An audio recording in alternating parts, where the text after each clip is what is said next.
specialty I have is sex therapy. So I'm basically like the kind of therapist that can do both roles and have conversations that other therapists can't. He will be joining I us. was like, do you have a He's cat? obsessed.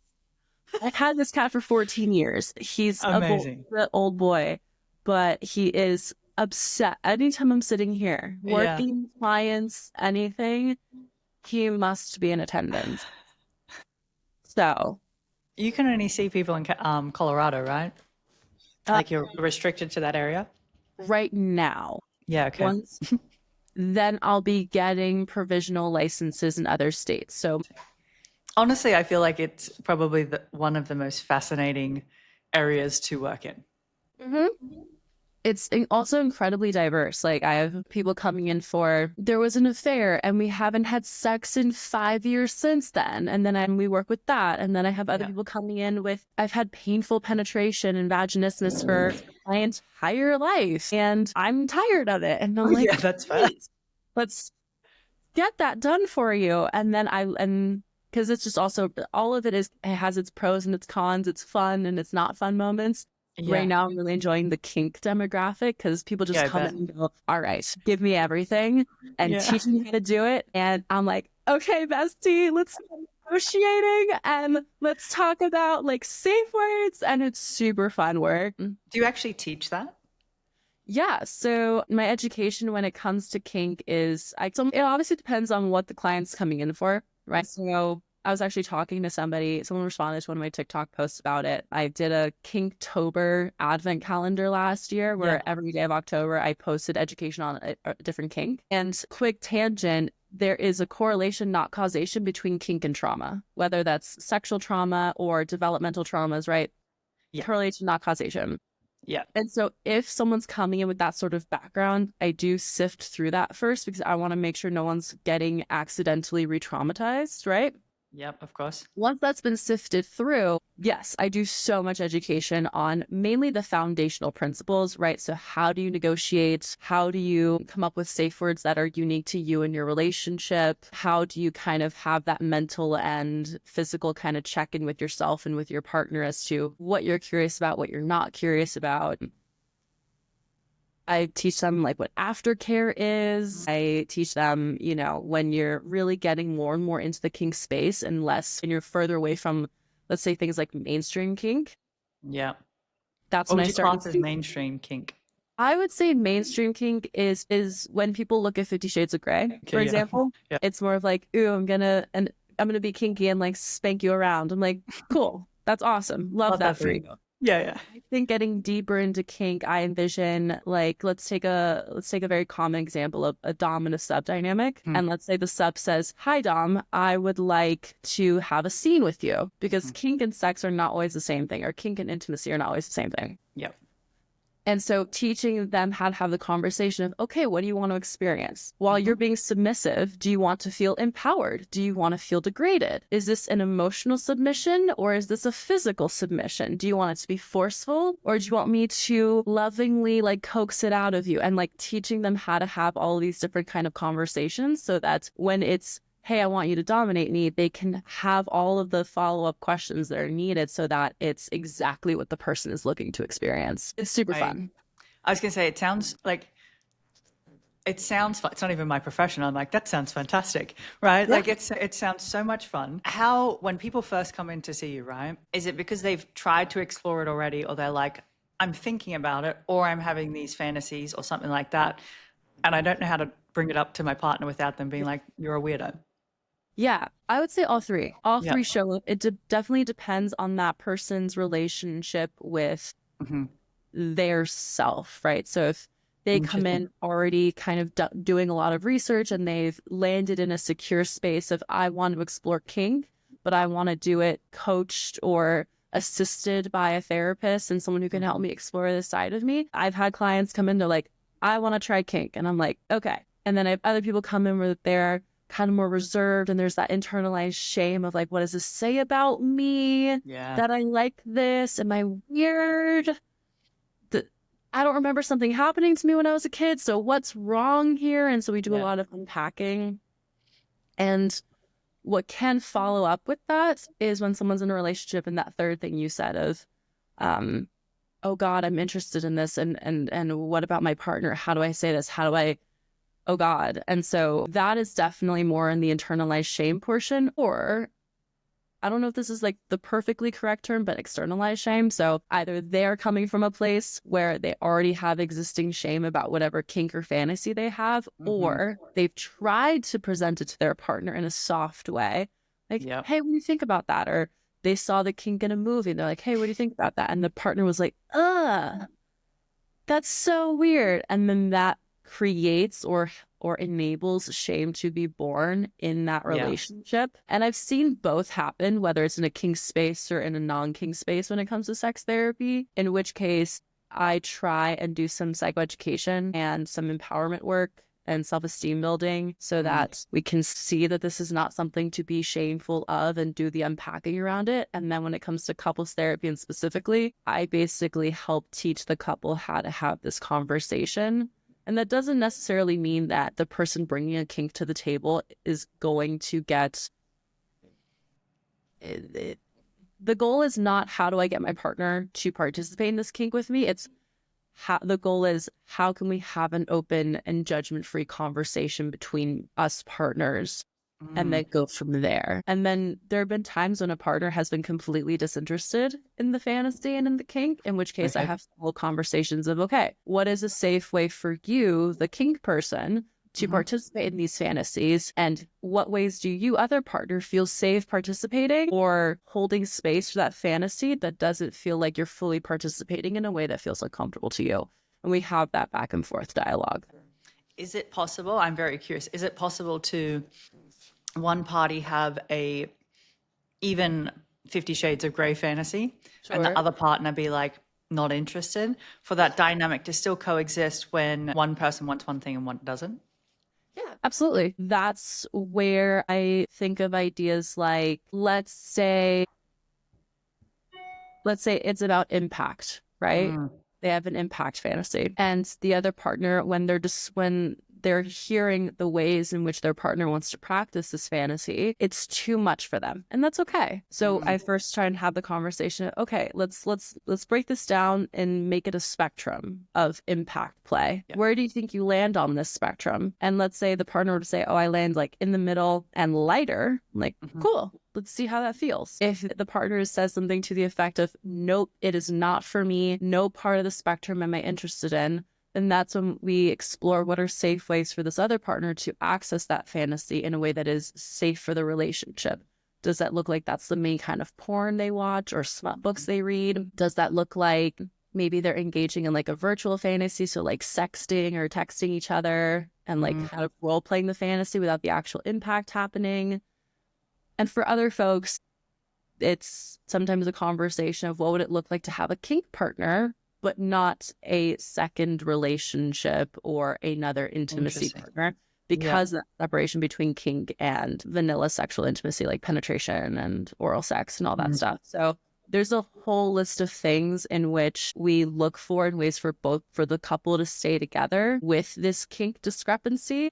But I just try and make sure that I find ways where everyone feels healthy and safe and secure. And I even try and encourage celebrated versus tolerated. And so we explore what all of that might look like. What do you mean between celebrated and tolerated?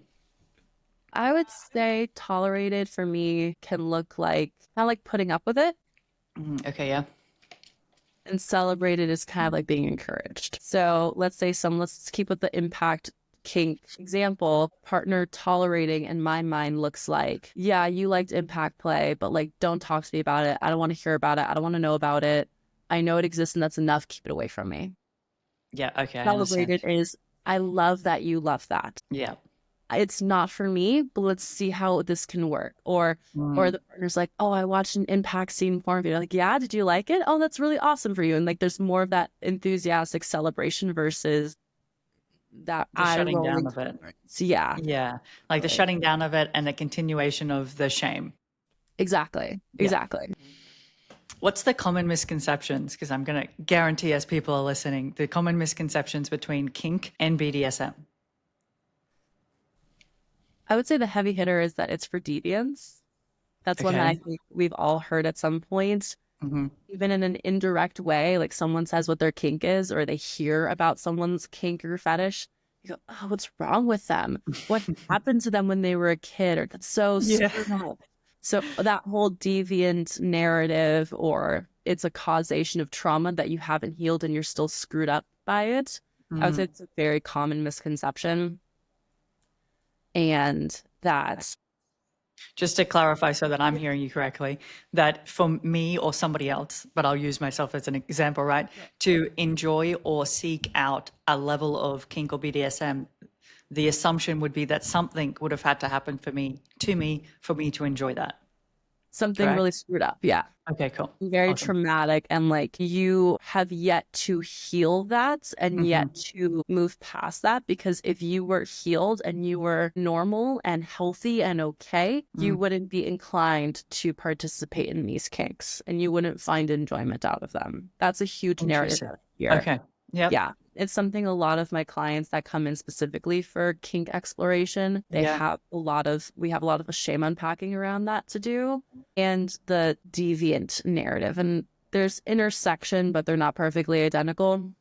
What's the And I would, deviant intersection? there's something wrong with you. Okay, yeah. So deviant could almost like an outlaw or an outlier in Yep. society. There's just something screwed up about you. Or when we look at the trauma history, something happened to you, but the intersection is that you are screwed up and there's something Interesting. wrong with you that you need to Yeah. work on to not be kinky anymore. That's a Yeah. huge misconception that I hear. And then depending on the kink, the stereotyping is more unique and situational, like cuckolding kinks, for example. We Hmm. see a lot of derogatory language around specifically hetero men that participate in a cuckolding kink. It's very derogatory. Yeah. Uh, Women who are more dominant in the space, whether it's they enjoy pegging, they're dominatrixes, whatever the case may be, I hear a lot of language around she probably didn't have a father figure around or Yeah. something. Um, and the list is exhaustive. I think another one is the CNC kink, consensual non-consent, also known as a rape fantasy. Okay. Whole spectrum, right? That was a pretty easy target for, were you assaulted before and you just are It's still like a screwed up on reenactment. it? And can that Yeah. happen? Absolutely, right? Yeah. Correlation, causation. Yeah. It's the prescription that that is what's still wrong with the person, and there's no version of empowered kink.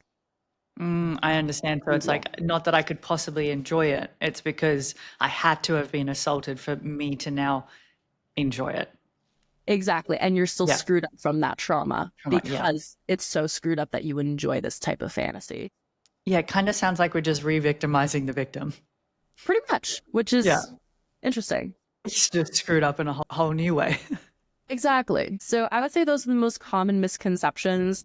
Mm. And then, like I said, it's a very situational misconception based on the kink or that person's culture, relationship status, sexual orientation, gender orientation, so on and so forth. Yeah. Those are the most common misconceptions. And then I do a lot of work to help deprogram that and do some psychoeducation about the duality of pleasure and kink and safety in kink. And the more that I educate my clients on, hey, look at how thorough this process is to get kinky and play with a partner, that's when you start to, I think a lot of people start to see like, oh, this isn't just a bunch of deviants doing deviant wild things carelessly, Yeah. recklessly, and someone's going to get hurt. It's, oh, no, this is a very meticulously thought out thing. And Yeah. the relationship in the kink space with concepts like consent and Hmm. safety are so huge Hmm. that I find a lot of people, once they start getting into the space and they feel that confidence come back in themselves, they're seeing that duality of, wait, I'm not screwed up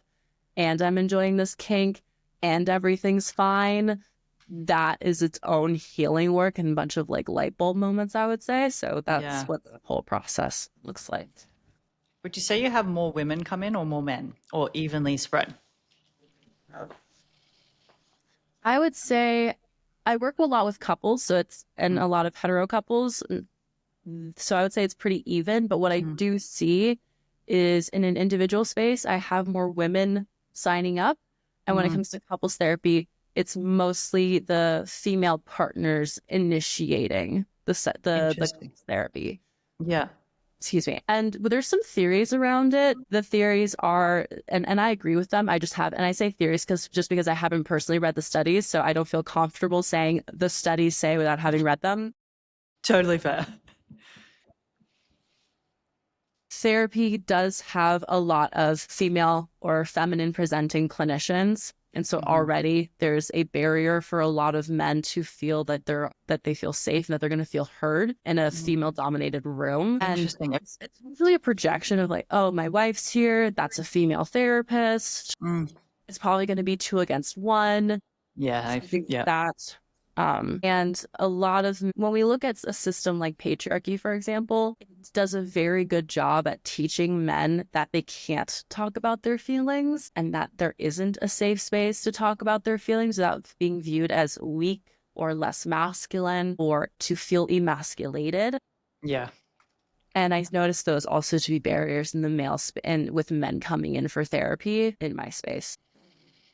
Do you think that's because men might find it hard? Like women are already told, and I knew this, or sorry, I learned this growing up, that coming from the church, sex is not a pleasurable thing. Like it's meant to be to have children, and that's all it is. Like it's not something that women got to enjoy. Mhm.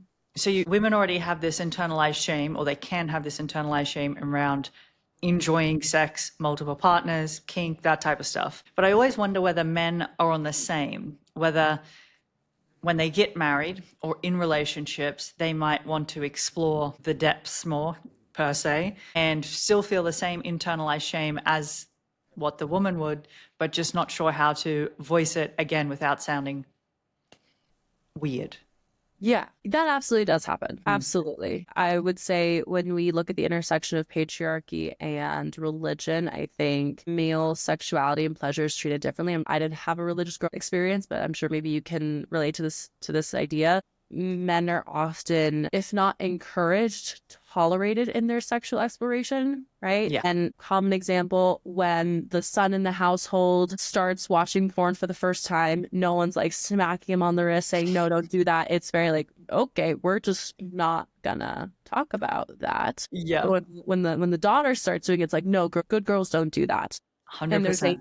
systemic tolerance of boys, young boys, like having multiple sexual partners and learning what he likes and being curious, being a player. With women, it's the slut shaming narrative. So when we look at that gender bias developmentally, I think there's typically a lot more permission for men to learn what they like and for sex to be for their pleasure. Because also when we Mm. look at procreative sex or intercourse, it is male pleasure dominated on its own. Like that's just what the heteroscript is, or the heteronormative sex script is. Still, every person is going to be different, despite maybe that generalization being present. So I've definitely worked with folks or colleagues at the practice will talk about a male client having a religious upbringing, and because his kink or his sexual interest is outside the line of what is permitted for him, that's where the shame piece comes in. It's all Interesting. about, Okay. I think a good visualization is think about the perimeter or the border of what you are given permission to do or tolerated to do. And when you step out of that, I think that's when a lot of people start experiencing that fear and anxiety and shame of what do others think of me, because this is what I might be thinking of me based on my cultural development. I understand what you're saying. So from the church, no sex before marriage. So having sex before marriage is like big no-no, especially for women. And if you do, then heavily shamed. But if the boy does it, go you. Like good for you. Good for you. And at like in the most shame that they might experience. And again, you're the expert when it comes to the religious space. If anything, it's, hey, just don't brag about it. Yeah. But if you're going to do it, go do it. Just Yeah. don't brag about it. Yeah. That's the most. But there's, like you said, there's this ostracizing and shaming of and belittling of the women who have had sex before marriage. Mm-hmm. The only word I can think of is if out of all the gross things, Yeah. that's definitely off though. That bias. I Like, obviously, I can't speak for all religions, but Mhm. I think when you broadly can scan across them, there's usually some, like, women are here, men are above, Mhm. they lead. Depending Mhm. on what you believe in, yeah, good for you. Or if that's what you want to go for it. Yeah. But just obviously in a dynamic growing up in it, not my fave at all. Yeah, I often find that the people that grew up in a more conservative or religious space, those hetero couples tend to show up saying something like, we haven't had sex in 10 years, or I could never, uh, could never. that would be a challenge. Yeah, for Would sure. definitely be a challenge. Or that's where some things like vaginismus pop up, Okay, yeah. sometimes painful penetration. I see things like couples coming in with misaligned libido. That would be Typically, hard. one person wants to have sex more than the other. Again, I haven't read the study, but I can very confidently say the person coming in is saying they don't want to have as much sex as I do is usually the husband in the narrative. And I've seen a lot of that, kind of those common symptoms or presenting concerns when it comes from couples who grew up in a religious or more conservative space. Interesting. As in the man doesn't want to have as much sex as his wife? The other way, the Oh, the other husband way. Okay. wants to have more sex, and the wife is saying No, things we're like, good. "I'm busy, I'm too stressed, I'm too tired," and all these things are true. Yeah. Sometimes it happens where I hear the other side saying, "Well, that's just an excuse," and I have to go, "Well, that's called a reason, not an Yeah. excuse. Yeah. Called a reason." Yeah. But yeah, I would say when it comes to religious folks or previously religious folks that are still deprogramming that, I see a lot of those kinds of concerns coming into the office. Why do you think so many couples struggle to communicate about sex? We're not taught how to. Oh, We're not that's, yep. taught how to. And that's what I really love about the overlap. If I were to use, it's much more gray than this, but if I were to use binary Yeah. language, this is what I really love about bringing together the kink and vanilla space, because you don't have to be kinky to learn all of these valuable lessons from the kink space, like negotiation, talking about what you're interested in. Yep. And so when we think about why are couples struggling so much to talk about their intimacy life or their wants, their needs, their desires, their fantasies? No one's taught to. And anytime you try to, someone somewhere at some point says, no, we don't talk about that. Like, no, that's private. That's private. And yeah, I can understand in some situations, like you're having a dinner party and you're probably not going to start talking about getting pegged and ball gagged the night before unless that's okay with that friend Yeah, circle. yeah, right. That's the discussion at the table at the time. Exactly, which I definitely want to see at that table. Yeah, right. But when we start developing and starting getting curious about even just body parts, right? I think we can all remember being very young children and Mhm. just noticing that someone had different parts than us and Yes. asking why. That's it. Yep. It's not meant to be sexual. It's just what? And help me understand. From that point, pretty much until that individual grows up to have their own curiosity of, I'm going to start looking it up myself. I'm going to start educating myself. A very consistent narrative is we don't talk about that. It's adult information. It's inappropriate. No. And at no point does someone say, hey, let's have a conversation about it. And if Yeah. there is a conversation about it, it's don't do it. Or it's if you do it, don't get pregnant and don't get an STD, but still probably just don't do it until you're in love. And then I noticed this specifically with women from a religious background. They talk about this duality of, so I'm supposed to be this innocent Virgin Mary up until I'm Yeah. married. And then there's this implicit expectation for me to be a porn star.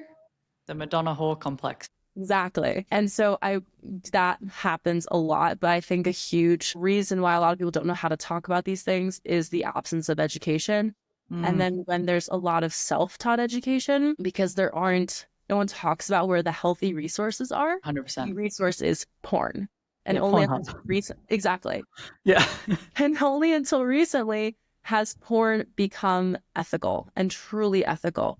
Balesa, shameless plug. I love that website so much because when they have porn on their website, there's audio porn, there's smut stories, short smut stories, but their videos does a very good job at showing the humanness of the actors and actresses. There's like behind the scenes footage before the porn video starts. They're showing the actors discuss what they want to do, show Yes. everyone having fun. Yeah. But traditionally and historically, we've seen that when people do education, they're going to Pornhub, which is a very typically sexist presentation of pleasure and 100%. vanilla and heteronormative. So it's Yes. just saying the same narrative that isn't helpful for anybody. So if I'm wanting to try and communicate to my partner even the slightest sexual desire, what is a good place to start? Let's say I want to experience kink, Yeah. the 50 Shades of Grey kink. Let's keep it a little bit low. Yeah. I think it definitely depends on the relationship that the relationship has with kink, but let's take the most ideal circumstance, which is it's a sex positive relationship. They can healthily talk about sex, like, hey, I really loved how I was in doggy last night. Great, awesome. Let's do that again next time. Like the most ideal situation. I like to err on the side of playful and casual, but also, trusting that you can hear each other out. So that might look like, hey, how would you feel if I choked you? I'm just curious. I mean, don't knock me out, but like, I wouldn't mind just trying it out. Okay. Would you want to try that tonight or would you want to try that another night? We can try it tonight. We can try it tonight. And then ideally, when they're trying it for the first time, I err on the side of start light and work your way up. Wait for the request to go harder or more intense or stuff like that.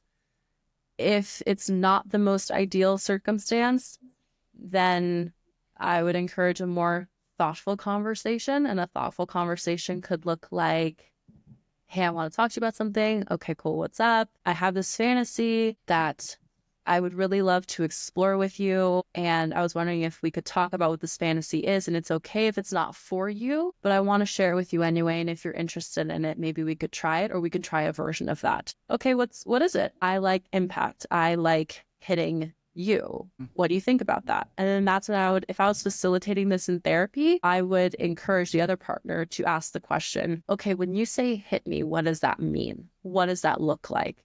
That was And going to then be the my other question. partner could, So, exactly. yeah. It's like, okay, not your face, but Yeah. like what? Or maybe your inner thigh or something like that. And the partner goes, okay, how hard do you envision this happening in the fantasy? I want to make you bruise. Okay, I worry that might hurt. And like you see the back and forth that they're having. But I usually, before I encourage a couple to have the conversation, if they're already my clients, is we kind of talk around it of what work do we need to do to make sure that this conversation is safe. But once it's safe, I kind of say, stick with the tone of what works in your relationship to talk about things and use that tone and go for it. And from a place of listen and don't judge. Yes, absolutely. That's the most critical thing because it would be really unfortunate if someone heard, I want to hit you, and they're like, oh God, do you hate me or something? Like, what did I do? Oh my gosh. And by the sounds of it, you're saying that a conversation should take place prior to actually having sex, not try and do it during sex. Yes. So there are definitely couples and kink play partners that can add new things during the scene. I tend to make it very known that I would like that to be accessible after. The ability to say no, yes, maybe, tweak it, are things that are seamless, that are relaxed, and everyone feels safe and it's not disruptive. And until that point, I usually encourage the conversation being prior to a sexual space, completely out, not even like when you're in the make out foreplay moment, like the day before at least, when you're just having your morning coffee or something. At breakfast. Exactly. Yeah. And I would even encourage that the things that you bring up in the moment are definitely lighter things that you've already learned from your partner, are things that aren't going to be like, whoa, where did that come from? Yeah. So the more different it is from what the couple is accustomed to, I would say keep it sexually sober is a phrase that a pro dom that I have a professional relationship with, client referral relationship, just quick clarification. We love that. They're the one that taught me that, of being sexually sober, because what you also don't want is offer them something like, hey, I want to slap you in the face in the heat of the moment, and that person say yes because they're just not really fully paying attention because they're just feeling good. And Yeah. then it happens, they're like, wait, whoa, Weren't what, ready for it. whoa. Right. Yeah. So I would say get sexually sober. And then when it gets to a point where you can have it in the moment, making sure that it's things that are still within the same realm of what you already do personally. You mentioned earlier about couples having mismatched libidos. Yes. How would I try and tackle that at home if me and my partner are those people? So a bubble that I have to burst a lot is very few to no couples have perfectly aligned libidos all the time. Because Interesting. we're individual people, and bless you, my sex drive throughout life, right? Because I'm an individual person. I have work, I have my hobbies, I have my sleep quality, or maybe I have a night where there's no sleep quality. I'm drinking, not drinking. I'm dealing with my friends' obstacles. I'm hanging out with them, not hanging out with them, family. And all of that is going to impact my baseline of where my drive is, because drive is on a spectrum. My partner is their own person. So how their life is going to affect their drive based on their baseline. It's very common for maybe my low to come at a time of their high, and that's okay. Also, a lot of couples have misaligned drives, not because there's something wrong, but because they're just a hornier person, and that's okay, and that's fine. So two things that I do is granting permission of someone to be lower drive and the other person to be higher drive. Like, hey guys, it's okay. It's fine. And if you're horny, great. But if your partner's not, they're not. And maybe solo play or mutually masturbate or something else. And when it comes to the ebb and flow, it's, hey, you guys missed each other and that's okay.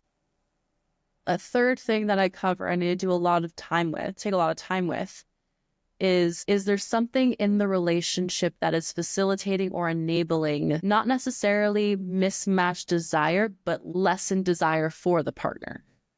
What could that look like? A very common example in heterosexual relationships is wife absorbing a lot of responsibility and child care, domestic labor, invisible labor tasks are often heavily laid onto her. And she's usually also working full time. And when I say child labor, I'm talking like picking up and dropping off kids from work, figuring out what the kids want to eat for dinner, making sure they have summer camp all planned out. Domestic labor, it's you see clutter on the counter and you're probably the one that's cleaning it up, right? And then invisible labor, a lot of women relate to this. It's that running to-do list that never ends in the back of your mind and it never stops talking. Just keeps going. It just never stops. It's like, okay, when I get home, I have to vacuum, I have to make my bed, I have to get this person, and it never, never, ever stops. Your brain is never just quiet. Yep. That's the invisible labor. And it's not, I'm not trying to paint the picture that husbands don't do stuff, right? They do. And I'm really happy to see that husbands are taking on more and more labor and we're finding it to be more and more balanced. I'm really happy about that. And then it's also add emotional labor, typically on the women. All of that is on a foundational level. It's absolutely exhausting. Like imagine having that whole day and your partner comes in going, hey, you wanna? You're like, I'm tired, bro. I'm going to Like bed. we're good. Unless you're handing me a glass of wine and a sleeping pill, no. Yeah. So that's something that I see happen a lot. And so we do a lot of work on what maybe labor balances need to be done in the relationship. But also, is there something that benefits some improvement in the relationship? Is there more connection that we can have? And what I mean by that is when you're together for a while, you get married, you have kids, you're doing life together. Yes. That honeymoon, oh my God, all I want to do is have sex with you feeling naturally and reasonably starts to lessen. And so then it becomes an intentional effort to, I want to romance you. I want to flirt with you. I know you like tulips and I bought you tulips, for example. And nurturing that erotic side of the relationship and nurturing that connection, sexual and non-sexual, that makes the desire for intimacy higher and more accessible to everybody in the relationship. So those are all the things that I look for and sift for when it comes to misaligned desire. And then if we strip it down, boil it down, everything is ideal. It's just one partner is less organically horny than the other person. Then I do that work of normalizing that. Okay. Yeah. So really it just depends on each individual couple and where they fall in the pendulum of things. Exactly. Yeah. Can a relationship then survive without the level of intimacy of sex, or not really? What do you mean the level of intimacy? Well, could it survive? Could a relationship survive on no sex? Interesting. How? Well, it definitely depends on the relationship. Like if it's an asexual relationship, I think that was the plan. Yeah, okay, that's fair. Right. But I Yeah. have couples coming in saying we haven't had sex in 5 years and we love each other. We just, I don't know. We just started getting nervous. Like, is now an okay time to like touch them? Oh, now's not a good time to initiate. And then next thing you know, it's now a good time to hold their hand. I don't know. And it Oh, just wow. creates that distance. Survive, yes. But I think a lot of couples might say they are not thriving. And so that's a distinction to also be made. I think a lot of relationships can survive long-term lack of intimacy. My question is always, why aren't they having the sex that they want to have? That's What are fair. the barriers? What makes it inaccessible? And I've worked with clients where, like I said, everything's fine, but there was just this nervousness that was born between them. And now they're just like, you're my spouse and I want to give you a kiss, but I don't know if is it now right time? And then I just kind of help them get more comfortable with each other and have a conversation about what does. It's like they went back to high school. Yeah, exactly. I'm like, Yeah. okay, guys, you can touch hands. It's okay. Yeah.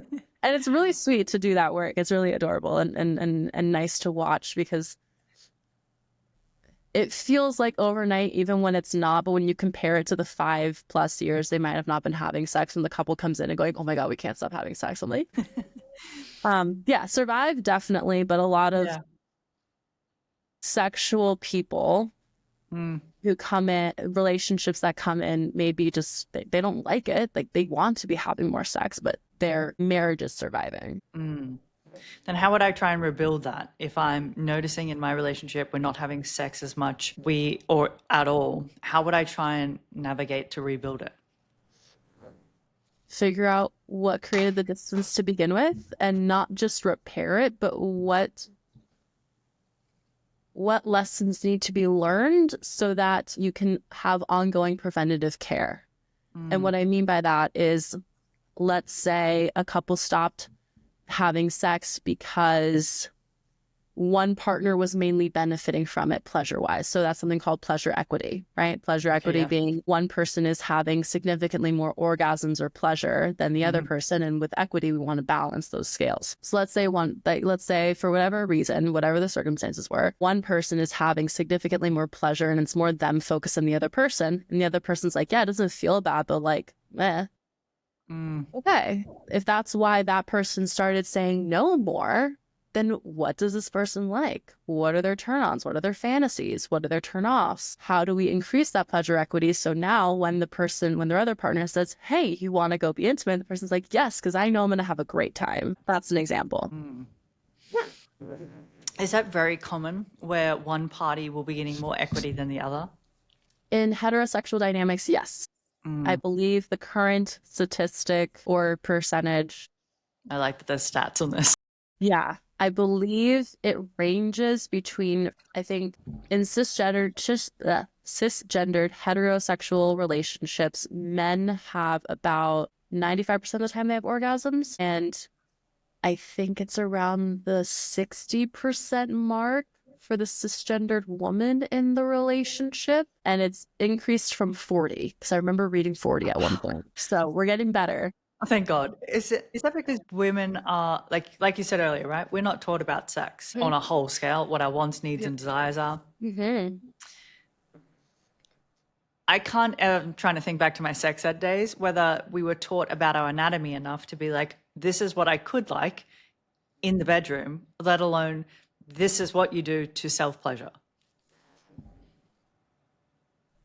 I went to a Catholic high school, even though I'm not religious, and I'm 99% sure I didn't have that conversation at all.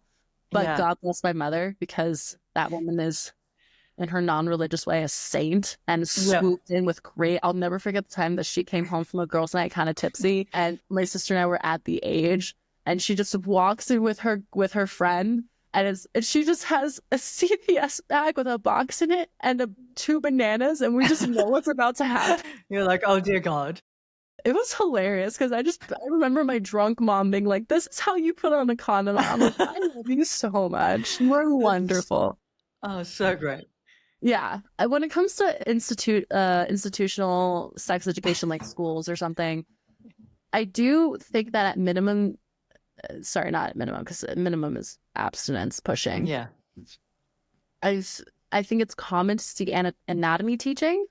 So it's this is the structure of the vulva. This is the structure of the penis. This is how intercourse results in a baby. This is the life cycle of inception to baby. Yep. I don't think I can't recall talking to a client, a cisgendered female client specifically, about their sex education and a conversation around the clitoris being anything more than maybe, oh, that's what that is, continuing, like moving on with the lesson plan. And I'm pretty sure a lot of the women that I've worked with didn't even have that. It was like, this is a vagina, that's the hole, penis goes in there, and everyone's like, cool. So I worked in a boarding school.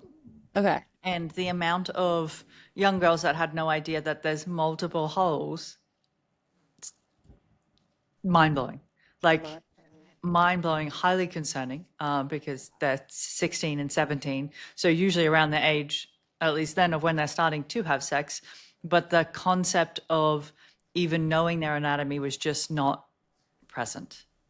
Yeah. And when we look at it through a feminism lens, it's definitely a way to continue and enable the disempowerment of women and women's pleasure, right? Because if you don't know how to make yourself feel good, you can't. So there's a whole feminism line of thinking behind it.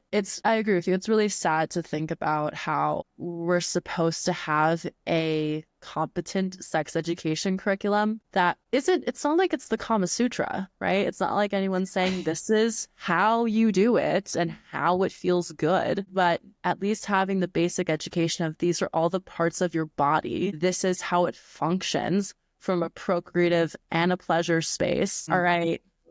That on its own could be just fine. Like I don't need my high school senior year sex ed teacher to tell me how cunnilingus works. Like, please don't have a conversation with me. Yeah, we don't need this. We don't need that part.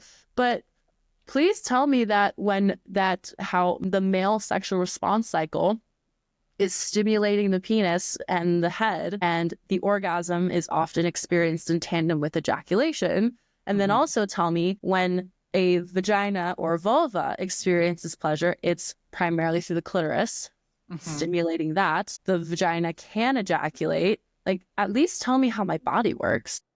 Yeah, Then again, it goes back to we don't want to learn from Pornhub because that's so unrealistic in so many different ways.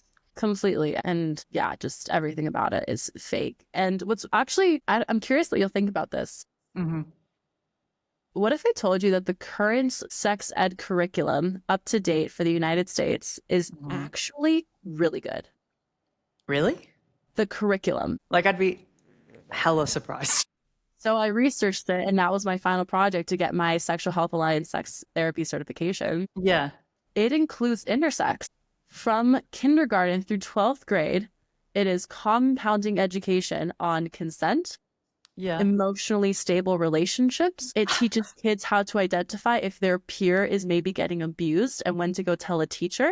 In high school, it identifies when you should, like, what are the resources for someone getting sex trafficked. It talks about queer dynamics and single parent homes. The curriculum is fabulous. Here's the problem. There is no state mandate to implement the curriculum as it is. Why? Sounds like every person's dream. Like, exactly. I love the curriculum. And so that's what a little book I'm writing is about. It's highlighting that the curriculum is actually really good, but the problem is state legislature is where it's at. That's where the problem is. There are states that literally say that it is not legally required for the information they teach their students to be medically accurate.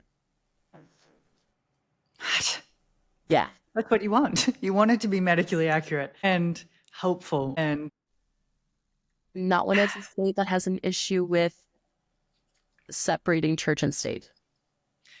of course, yes. So it definitely depends on the political and religious climate of that state. But yeah, I did the research. The curriculum itself, beautiful. The problem is there are little to no state requirements to implement it appropriately or even at all or even accurately.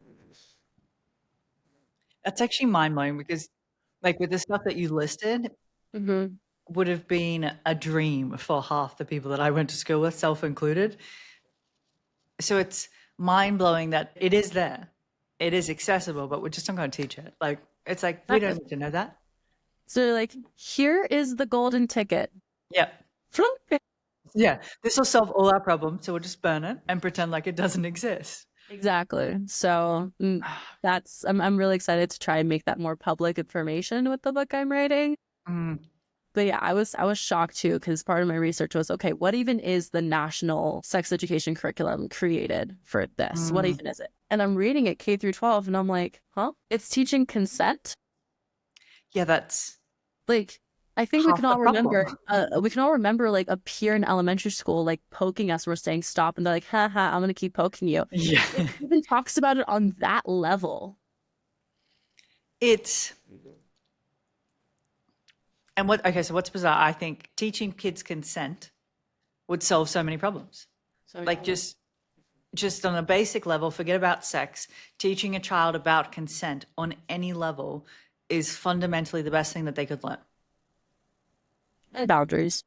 Yeah, that too. Boundaries, that's it. That alone, we would have a lot less problems in adult life. So is that argument that comes about is that the school shouldn't be teaching my child about this? So I have multiple thoughts on that. Yeah. It kind of there's this fear of contagion that a lot of people have. Doesn't really have any scientific backing, but if my kid is taught about queer folks, what if they're queer? And the voice in the back of my head goes, if little Timmy was gay, he was gonna be gay anyway. I don't think the children's book really did much. No. I think we're fine. I would just help them identify it. I'm like, but it's this fear of contagion, and I get it, absence of control. And once again, like I said earlier, it's not like this is teaching the Kama Sutra. This is teaching healthy relationships, healthy development. And as we're talking about this, I think if I'm recalling correctly, and I can pull it out too, it's in this drawer here. I think it even makes the distinction between healthy romantic relationships and unhealthy romantic relationships. I think that's in like sophomore, junior year of high school. Like when you should be learning about it. Right. God. So when you look at the curriculum as it is, really doing is teaching growing humans what healthy relationships, consent, boundaries, resources look like. And you're just teaching them how their body works. And it's a huge normalization thing. It's little Bethany has 2 moms. Okay. Yep. Cool. Love that Kimmy for Bethany. has 1 dad. And your dad's a single parent. Okay, Bianca had a mom and a dad, and now she has 2 moms, and it's the same person biologically. Okay. And so when I think if people were able to actually read what the curriculum was, a lot of this anxiety would go down. And look, if a parent wants to pull their kid out of a class and they legally have the right to do so, okay. I think I can't stop them. I think that I think we would see that a lot less if parents actually knew what the curriculum was supposed to be and it was being implemented appropriately. Yeah, I could see that a lot, actually. Because it's like the greatest fear, right? I can see both sides, right? You're not in the classroom. You obviously have to have some level of trust that what's being taught is what's on the curriculum and not your biased opinion or thoughts or anything like that. And then on the other side is like the parents trust that the child is being taught correct geography and correct history and maths. So it's like, why not this one thing? Like the thing that circulates most of our lives. Yeah, and I think that comes,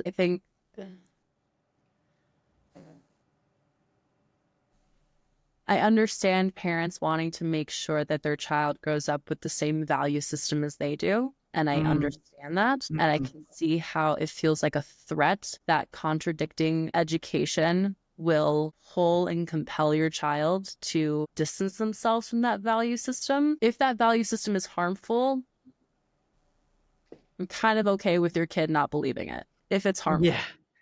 Yeah, it's probably best. It's probably best. Case in point, this entire conversation. I really do think, but also I haven't been in school for a while, like at least grade school, and I'm not a parent. We had PTA meetings, right?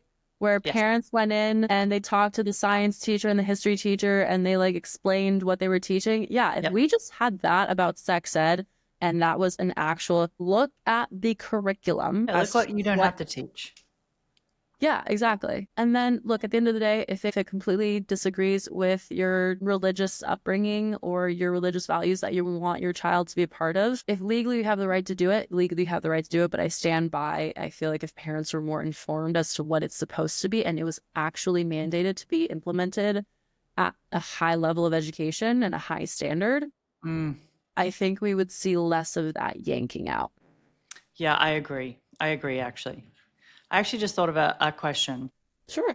Based on the healthy dynamics, right? If I'm entering into a relationship with somebody wanting to explore BDSM, how do I know the difference between a controlling dynamic and a BDSM dynamic? Healthy BDSM and healthy kink looks like thorough consent and negotiation. It looks like this is what I want to try with you. Are you okay with that? Are you interested in that? No? Okay, I'm going to respect your no. It's kind of like you want to sift for those come on just the tip, but in kink and BDSM, right? Yeah. It's, oh, come on, it'll be fun, or just try it once for me. And there's a difference between I really like this and I hear you saying no, would you be interested in at least just trying it in a very diluted way because this is really important to me?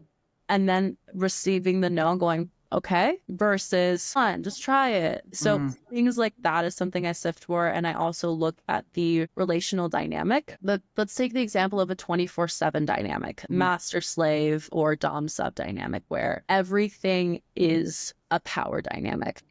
I look at, is everybody fully informed? Is everybody fully consenting? And does the submissive and dominant, but I look at the submissive, does everyone have a way out? Do they have a way to get out? Do they, and not just from the relationship, but let's say it's a 24/7 dynamic and a new situation pops up and the sub doesn't want their dom to be in control. They're like, I'm going to handle this. Do they have a system in place where it's like, no, I'm serious. Like, no, like cut, break. No, I need to handle this and I need to be in control here. Like, no. Do they have that system in place? And if they don't, I don't just jump to the conclusion of, oh, who's controlling who? But I definitely do a lot of education on why these thorough conversations and negotiations are really important. What does aftercare look like? Why is it important to have a breakout? And if I notice resistance from the person who's in the dominant role, that's when I start to get curious of why are you resistant to this person having a safe exit or all the things. I like that.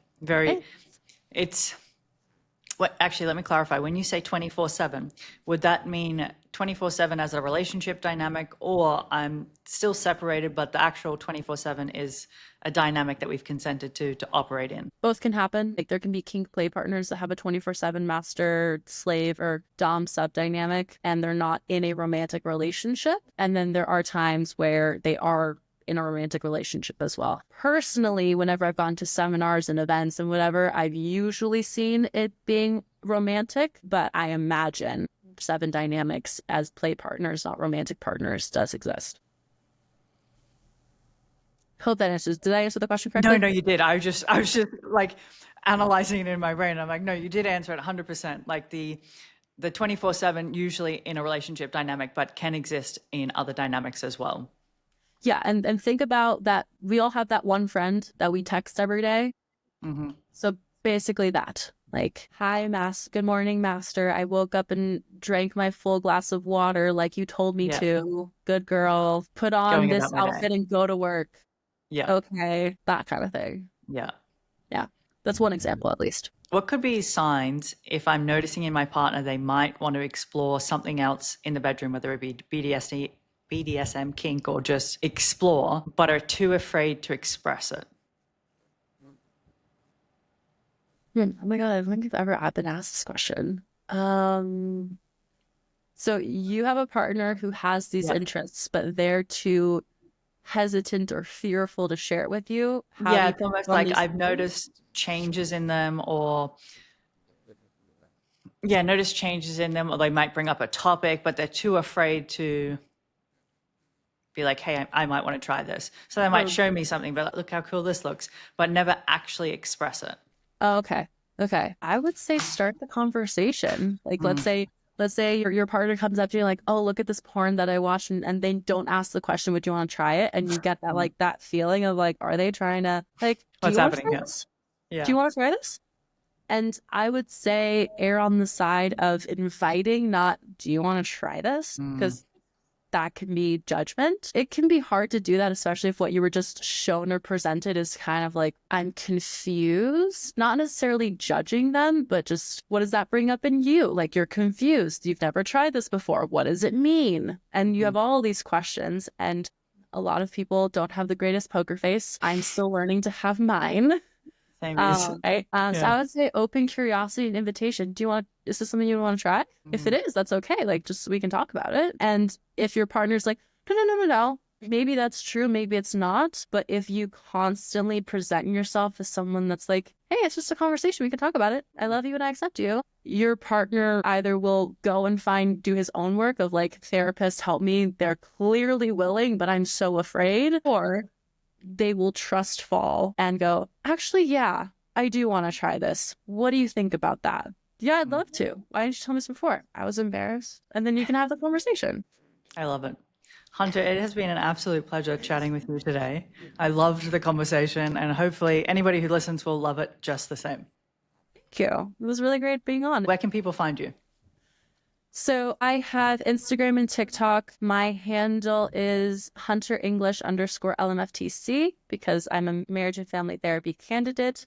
I work out of the state of Colorado, hybrid and in-person clients. In-person clients would be in the Westminster Thornton area, virtually any client in the state of Colorado. And the website of the practice would be the Marriage and Family Therapy Clinic. If it's a bunch of green coloring, you found the right website.